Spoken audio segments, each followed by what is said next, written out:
भूपतीनं आपल्या 61 साथीदारांसह आत्मसमर्पण केल्यानंतर छत्तीसगड, तेलंगणा आणि गडचिरोली जिल्ह्यात नक्षल्यांच्या आत्मसमर्पणात मोठी वाढ झाली आहे। दरम्यान बुधवारी राज्याच्या पोलीस महासंचालिका रश्मी शुक्ला यांच्या प्रमुख उपस्थितीत नक्षल चळवळीशी संबंधित 11 जहाल नक्षल्यांनी आत्मसमर्पण केलंय। या नक्षल्यांवर महाराष्ट्र सरकारनं एकूण 82 लाख रुपयांचं इनाम जाहीर केलं होतं। आत्मसमर्पण करणाऱ्यांमध्ये 2 DVCM नक्षल्यांसह 3 PPCM, 2 ACM आणि 4 नक्षल दलम सदस्यांचा समावेश आहे। त्यात 3 नक्षल दाम्पत्यही होती।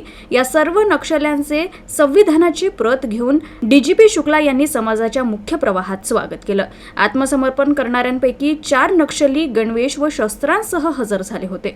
या आत्मसमर्पणामुळे गडचिरोलीतील नक्षलवाद पुन्हा एकदा कमकुवत झाल्याचं दिसतंय।